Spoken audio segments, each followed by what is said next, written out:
22 देखिए क्या कह रहा है, दो पासे फेंके जाते हैं, दोनों पास और पासों पर प्राप्त संख्याओं का योग लिखा जाता है। इन प्रयोग से संबंधित निम्नलिखित घटनाओं को ले, ये सब घटनाएं दी हुई हैं। इन घटनाओं में से कौन से युग्म परस्पर अपवर्ज्य है, ये हमें बताना है। समझ लीजिए, दो पासे को फेंकेंगे, दो पासे को फेंकेंगे, दो पासे फेंके जाते हैं, तो यहाँ पर सैंपल स्पेस क्या हो जाएगा, देख लीजिए, 1 1 1 2 1 3 1 4 1 5 1 6, फिर आपका हो जाएगा यहाँ पर 2 1 2 2 2 3 2 4 2 5 2 6, ठीक है। फिर हो जाएगा आपका 3 1 3 2 3 3 3 4 3 5 3 6, 4 1 4 2 4 3 4 4 4 5 4 6, 5 1 5 2 5 3 5 4 5 5 5 6, 6 1 6 2 6 3 6 4 6 5 6 6, ठीक है।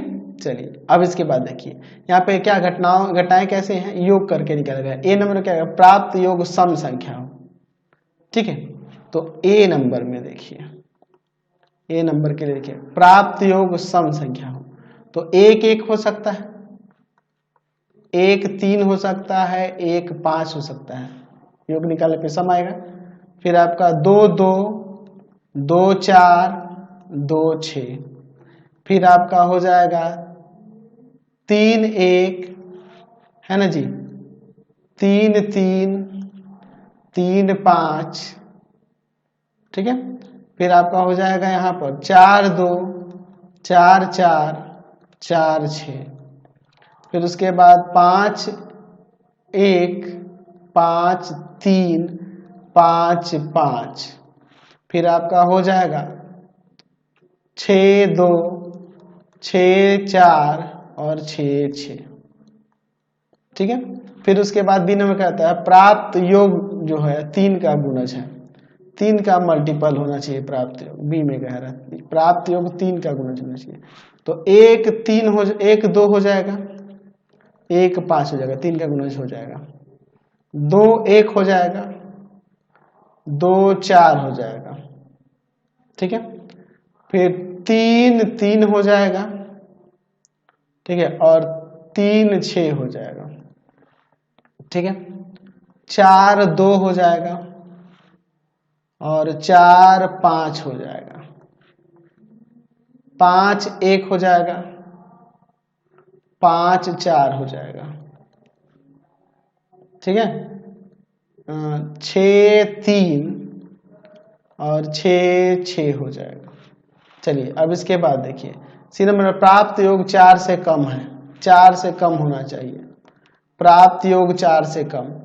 तो आपका प्राप्त योग 4 से कम यानी कि 1 1 1 2 हो जाएगा ना जी, 4 से कम होना चाहिए, 1 3 तो 4 से अधिक, 1 3 4 हो जाएगा, 2 1 हो जाएगा, ठीक है, यही ना हो जाएगा बस। अब इसके बाद देखिए डी में प्राप्त योग 11 से अधिक है, तो 11 से अधिक कहाँ कहाँ आएगा, देखिए इसमें नहीं आएगा, 9 तक ही होगा, इसमें नहीं आएगा, 10 तक ही होगा, 6 5 11, 11 से अधिक चाहिए, तो 11 से अधिक में यही होगा, सिर्फ 6 6 12 हो रहा है, देखना ना जी, प्राप्त योग 11 से अधिक है। तो इन घटनाओं में से कौन सी परस्पर अपवर्जी है, तो परस्पर अपवर्जी देखिए क्या हो रहा है, ठीक है। तो अगर हम लोग इसमें बात करें तो यहाँ सी और डी परस्पर अपवर्जी है, क्योंकि सी इंटरसेक्शन डी फाई हो जाएगा, तो यहाँ पे लिख सकते हैं इसलिए सी तथा डी परस्पर अपवर्जी है, ठीक है। और क्या हो सकता है, अच्छा ए बी में तो कॉमन मिल जाएगा, A intersection B not equal to phi. अच्छा इसमें देखते हैं इसमें भी नहीं मिलेगा, B intersection C not equal to 5। और यहाँ पर A और C की बात करें, A इंटरसेक्शन C, तो ये भी नॉट इक्वल टू 5 होगा। ठीक है, A इंटरसेक्शन C भी नॉट इक्वल टू 5 हो जाएगा, है ना जी। अच्छा, A और D की बात करें तो A इंटरसेक्शन D की बात करें तो ये भी नॉट इक्वल टू 5 होगा।